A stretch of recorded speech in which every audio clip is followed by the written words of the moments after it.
We were on the phone for like 6 or 7 hours. And it was just all of the things, like the consistency, the genuineness.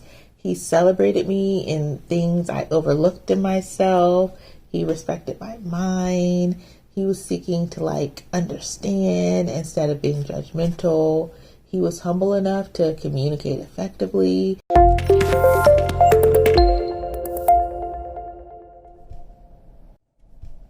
Hey, it's me. New Year's new dating story. So I've dated a lot in my life, and if it's one thing I'm gonna do, I'm gonna try to find my future husband, soulmate, twin flame, whatever you want to call him. That's what this story is about. How I thought I had. So let's call him Anthony. I don't like to get too detailed with the details. Jumping right into the story, I met him online. So every once in a while I would stream. This was around Thanksgiving, and I streamed the weekend before and the weekend after the holiday. So he came to both streams, but the first one before the holiday, I didn't remember him initially because it was literally like a 15-minute stream. When he mentioned it, I was like, oh yeah, okay, like I do remember like speaking with you a bit on my previous stream. And when he came in to the second stream the second time, I felt like he just came in and he talked, like he had conversation, he had a good energy. I was just here for the positive vibes. So that stream, it was about 2 hours. He was there the whole time with a couple of other people, and he was very sweet, but he was gentle. Like some men can come on like too strong and it's kind of aggressive, but he wasn't like that. He told me how he liked my voice and how I was kind and genuine, and like some small flirting took place. And then toward the end, he dropped his number. He was kind of like, I'm interested. I don't want you to like overthink. I don't, you don't have to call if you don't want to, but at least you have my number if you do. And it was a late stream. I got offline at like 3 a.m. But I know he mentioned that he had worked third shift, so he was always up late just because of work. So the more I kind of like sat and thought about it, I was like, okay, let me just go ahead and like message this man. So it was a little bit after the stream, and I just texted him, and his response was literally just so cute because he was so excited and he expressed it. So already I was like, okay, like I'm here for the emotional availability.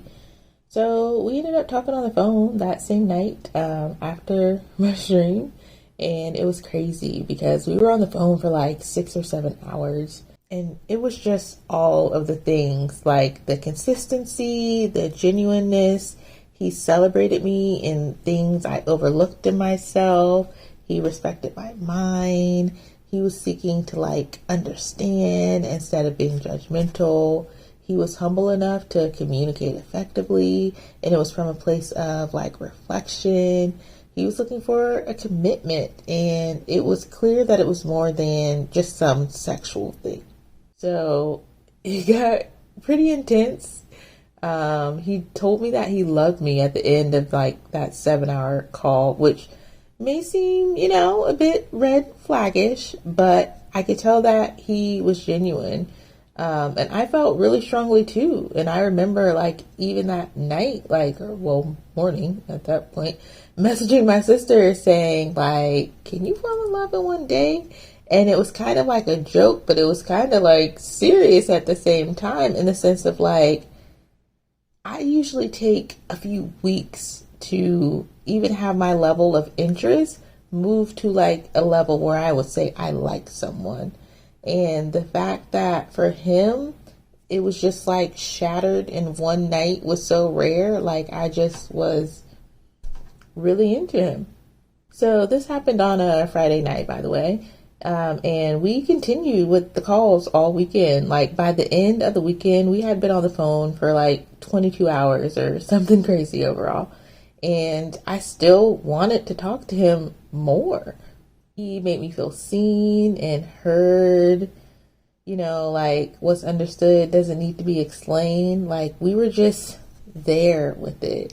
I felt excited in a way I really hadn't in a long time. We had similar core values, but also random things. Like he liked Lifetime movies. I mean, I barely meet other women who like Lifetime movies, and I know the acting is terrible, but just even the simple fact that he enjoyed them and I did, it was just like we even had these random little small commonalities too. Just really heightened the connection. So after like a week of consistent like phone calls and video calls, we went on a date. So we went to this little like shop area. It had like restaurants and stores and bars, like a bunch of little places like that. And it literally was like the best date. Initially, I got stuck in traffic and I was anxious because I was like 20 minutes late. He was super kind about it and just like laughed it off. So when I got there, he met me at my car. We hugged and he brought me a Christmas gift, which I just thought was super cute. We walked around for a little bit and we got something to eat. He was such a gentleman. He was kind, respectful. He was opening doors and things like that. We didn't eat all of our food, so we got take-home boxes, and I also had some wine at dinner, so I got my wine to go in a little to-go cup, and we took our food back to the car, but I kept my wine though. And we just walked around and went to different shops. We went to like this candy ice cream store.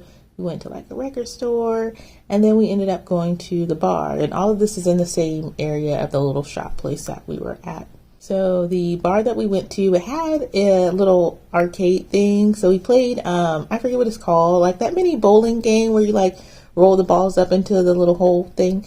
So it had like little games. We chilled and played some games. We had some drinks. But as usual, you know, bars, they can be like really busy and crowded and a lot of people. And that was one thing I really liked about Anthony. Like he took the lead. So when we like walked through crowds, like he would take my hand and he would like lead me. When we wanted to know like what time the bar opened, because we were there before it opened, like how much something cost, what types of drinks are had. Like if I was about to get up or do something, he was like, no, you're good. Like I got you. So it was just this nice, you know, energy of like, I just felt very safe with him. And not just in the sense of like him leading me and things like that, but also like emotionally too. Even with our first kiss, like he wanted me to feel comfortable. He wanted me to initiate it. And overall, it was a great night. And I really didn't want the night to end. So at the end of the night, he walked me back to my car. We were sitting in my car talking for a little bit, and I asked him to come over. He was very like appreciative, and he was just saying how he, you know, was glad that I felt comfortable enough to allow him like in my home and in my space. So he came over, we watched a movie, he met my pets. I fell asleep first watching the movie. At one point when I woke up, I asked him if he wanted to go, you know, like lay in bed since we were both asleep, you know. And he was like, no, it's fine. Like, I don't want to like risk making you uncomfortable or anything like that. Even in that moment, I just thought that was really such a sweet thing because I wasn't trying to have sex. I think it was pretty clear from the conversations that we had of where I was at and how he felt and all those type of things. So even just the fact where he's like, nah, like I want you to be comfortable. Like I don't want you to think it's more than, you know, whatever, you know. So anyways, it was nice. So I went back to sleep on the couch. And I did end up opening his gift, by the way, and it was perfume and it was a teddy bear and it was a waffle maker because he knew I liked to cook. But overall, it was a really great date, and I was just literally like smitten by the end of the night, which was so unlike me. So we continued to talk on the phone a lot. And you know, Anthony, he was like big relationship energy since day one. He was always like, okay, like you keep talking to me like this, like you're gonna end up in a whole relationship. Like he wanted me to meet his family, spend the holidays with them. And I was like, okay, it's a little bit soon. Let's, you know, just learn each other first. But I liked him and I was interested. I also told him why I liked him. it was just like the energy of our connection. It was just of epic proportions. Like, he made me feel different. It was just nice. And I remember talking on the phone for hours, and after we would get off the phone, sometimes he would send me like R&B songs. Like, he was just such the romantic type. So another thing that's kind of funny is that about a month before I met him, I did my first ever tarot reading. So at the time, I never had a tarot reading before. I didn't really know anything about them. And also, I wasn't dating. So I went through this period of like, whatever, I'm just going to die alone. So I did this tarot reading, and it said how I was going to meet this guy, and he was going to be my mirror person, and we were going to be really alike, but to watch out for self-sabotage, like on my end and his end, because we would be very similar. And I was like, what? I was like, I'm not even dating or talking to anyone. I'm like, so these cards can't be right. And then shortly after, I ended up meeting Anthony. So the self-sabotage part, initially that first weekend, when we had our first 7-hour phone call and all of that, and just how much we talked, I was feeling unsure, because, it was a lot. It was a lot, and it was unexpected, and I had a lot of like ups and downs about, I thought I was ready, but am I ready? Like, because I wasn't expecting to be ready yet. Like, as soon as I feel like I'm taking myself out the game puts me back in. And I was like, wait a minute. So I just felt like sometimes you have to become ready for the right person. So I just kind of was like, I'm not going to like mess up or miss this opportunity or let myself get into my head about it. But I definitely had a little bit of that initially for like, maybe a few days or so. Additionally, there was this guy that I talked to for a couple of weeks, but he wasn't really responsive. We kind of messaged, we kind of like exchanged numbers, but we didn't really talk. Like, I would message him and he would take like 30 hours to respond. So by the time that I like met Anthony and we exchanged numbers and all of that stuff, the other guy, I was like, you don't even respond to my messages. Like, I don't even talk to you for real. And I really honestly thought it was over, because like I said, we barely talked. And I just basically, kind of told him like, look, we barely talk. Like, I'm talking to someone else now. This isn't really working for me. Which in turn, the other guy decides that he suddenly wants to text and call more and all of this. And it was really confusing for me initially, because I'm like, he was not very responsive. So the fact that when I meet someone else, he suddenly wants to be responsive, I'm like, what? So I was very transparent with Anthony about it. He was understanding. He even became protective because that other guy got pretty intense, but that's another story for another time. So the other guy, he fell to the wayside, and me and Anthony, we continued talking. As far as like what happened the following weekend, I just know we didn't end up like going on another date or anything like that, but we continued to talk. The other guy I hadn't heard from in like over a week, and one night I was on the phone with Anthony and he randomly called, and I just said it like, why is he calling me? But I realized that it upset Anthony to the point where he actually like became emotional. And it was really surprising because he wasn't emotional in that sense, or I hadn't experienced that with him. So he was telling me that, if I felt like I needed to explore that more, it's fine with me doing what I need to do. He felt that he hadn't met a woman like me before in his life, and he didn't know if he would meet someone like me again. And he really didn't want to lose me. Even if we only remained friends, like, he wanted me in his life. And that was a really big statement, especially because Anthony was divorced. So the girl that he was previously married to was his high school sweetheart. But I assured him, like, I don't want that other guy. And I let him know why I was interested in him. That other guy randomly calling me after I hadn't heard from him in over a week was just that. and I didn't answer, and I didn't respond to him, the other guy. So me and Anthony, we continued to talk, and things were fine for a bit, but they slowly started to change. He was going through something, and I could tell. I remember at one point me telling him how I took CBD, and he kind of like inquired of like, oh, would it help with like depression? Also, his car broke down, and he had to share his brother's car, to travel and get to work and stuff. And I remember the day that it happened, we were on the phone, we were just kind of like talking about our day, and he was saying how his day was good. And then when he ended up telling me about his car and how his car broke down, but the thing that was so interesting was that he said how his day was good. Because, usually that's a bit stressful.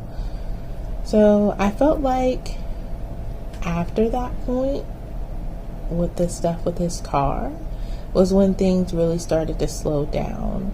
He became distant. I feel like I've experienced similar in the past with good men in particular, when they go through a hardship and then they become distant. It's like they can't show up as their best self anymore, and they want to shield you from it. But I feel like when a woman is truly interested in you, for you, she understands that your character is more than whatever situation you're going through. So it got to a point where he didn't really call or text as much anymore. And I straight up asked him, like, did I do something to upset you? Like, did I do something wrong? Like, what's going on? I feel like you're not talking as much. And he was like, no, like, it's not you.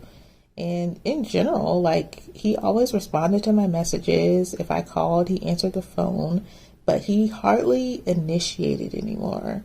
So the energy was no longer equal. And one weekend I told him, like, hey, like, I want to see you. I know, things are happening with your car, but I can come to you. And he kind of just ignored it and like kind of went around it. So he didn't really say yes or no. It's like he just kind of talked about, oh, I have to do this that day, not expecting to take up the entirety of your day. So like I said, he just kind of went around it.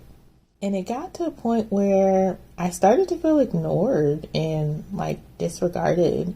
I was in a space of like, I think he needs space. So I was trying to give him space, and I was like, okay, you know what? Let me call him. But I don't know. It was like the call, I feel like it was just kind of weird, like distant, almost impersonal. Like I said, it was just so clear that he was going through something, and he pretty much was shutting me out.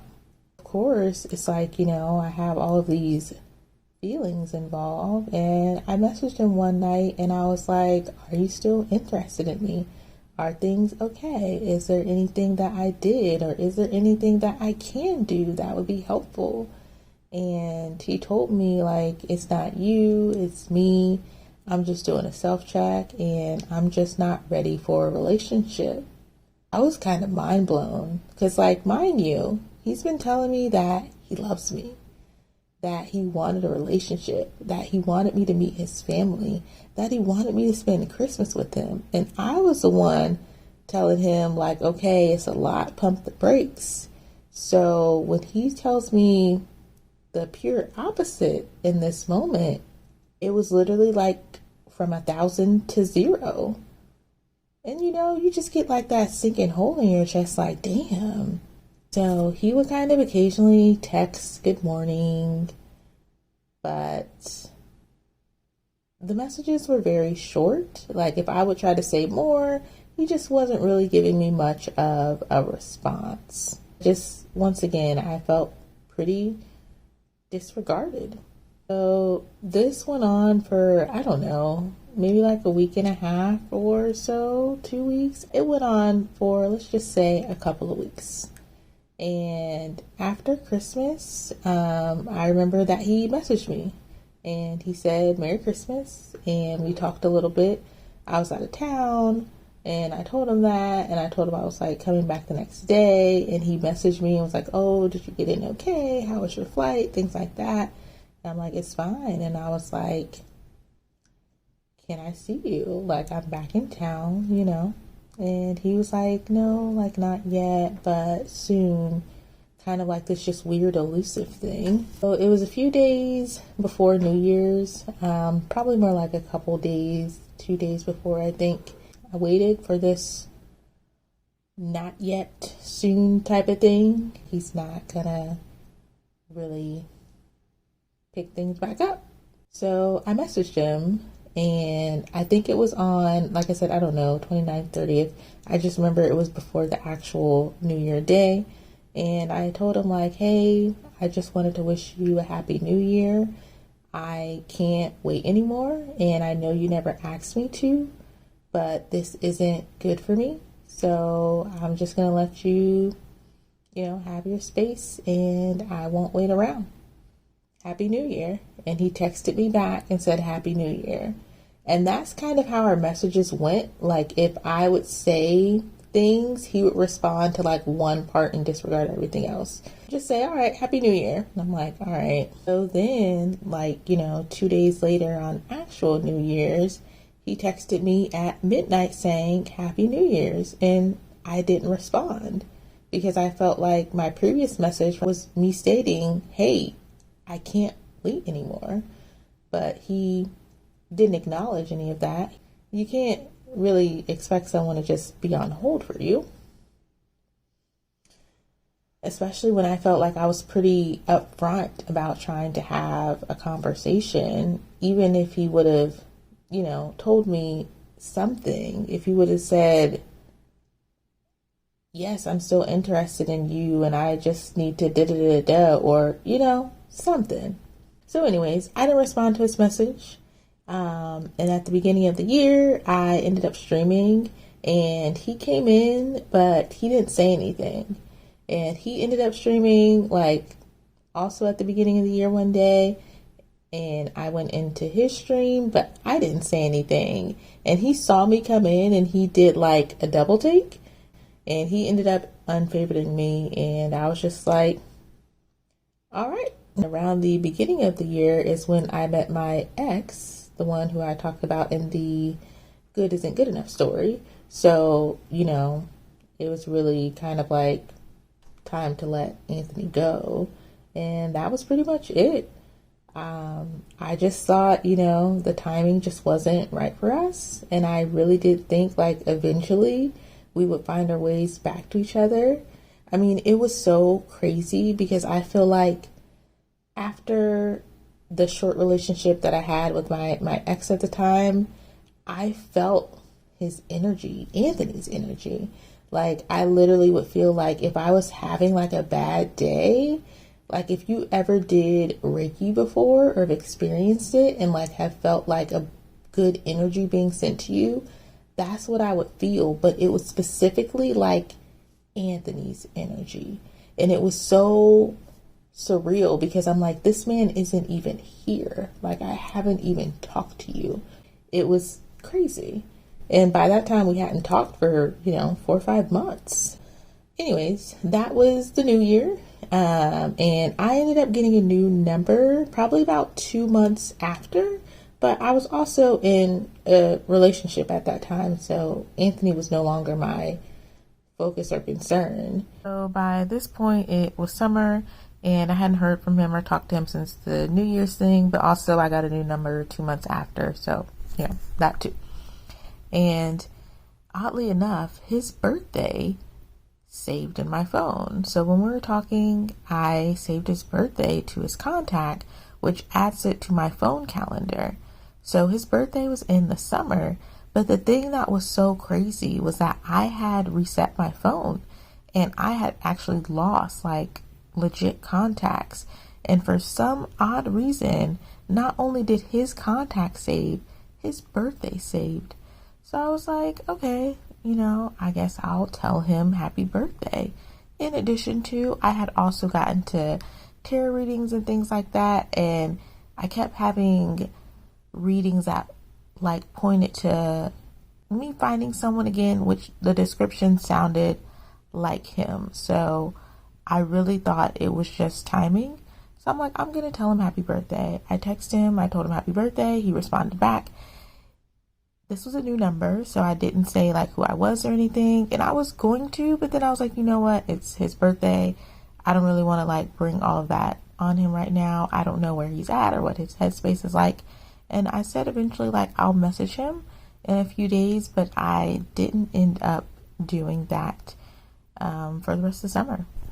I ended up texting him because, like I said, I just thought the timing was off and I thought maybe we would eventually get it right. And since I had a new number, I was like, who knows? What if he texted me? I would never receive it. So I messaged him and I just said something like, I don't know what it is. I just want to talk to you. And it's me. Da da da. No response. Silence.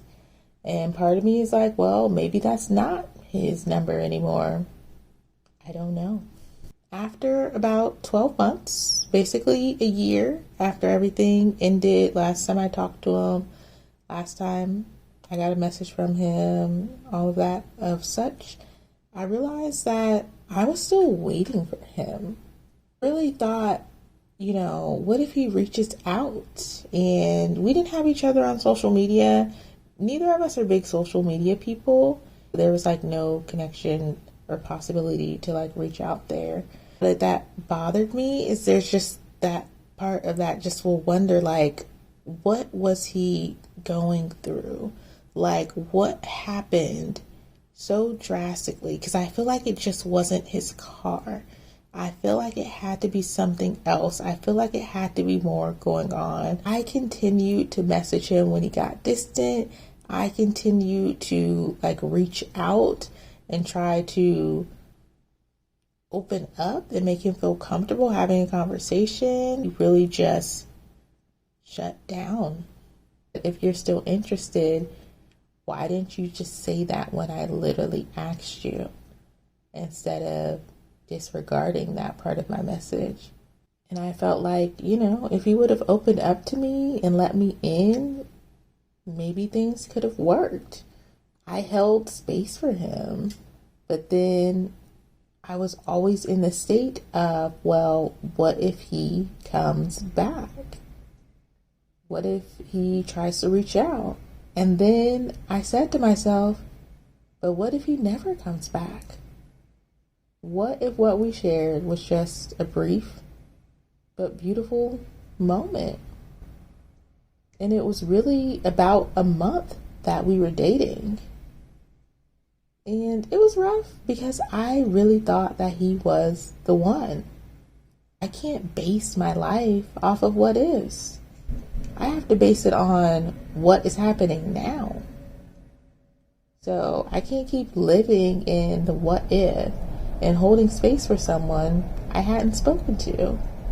I have to focus on what could become with someone else, because now I'm putting my energy into someone who hasn't given it back, I haven't spoken to, and I'm kind of waiting on this hope. And that's really just leaving me in a space to be stuck. But there was just this part of me that was always like, if it's meant to be, it'll be. It'll come back. It'll work out. Didn't happen. It's time to let it go. So I'm going to end with a quote. And the quote's from the Love Hour. It's important to acknowledge your feelings, but not to be led by them because they may be irrational. I acknowledge how heightened my feelings were for them, but it doesn't make sense for me to be led by them and sit in this place of hope that something would come together or something that may happen, because that would be irrational, especially when I looked up and realized it's been an entire year. So now even though I thought he was the one. The key word is thought. And I have to release that and allow myself to welcome a new energy with someone else. Another big lesson is you also can't make someone ready. They have to be ready. And if they're not, there's nothing you can really do. But when the chips fall as they may and the timing is right and the person is right, it's not that hard. You'll be able to have that conversation and the communication and the connection without feeling like you're spending so much time even at the end of things, because obviously it didn't start that way, but you should get the energy that you give back. If it's not reciprocal, it's not anything worth waiting for. There wasn't enough time that went by, and within that short amount of time, he's showing me that he's unable to communicate. So regardless of how we felt like we knew each other forever, how we could clearly talk on the phone and had a great conversation, how we had a lot of commonalities, core values, we could have conversations of depth and all these similarities. None of that matters if someone's not ready and they're not willing to put in the effort or they're not willing to communicate. Anyways, that is my dating story. Thanks for listening.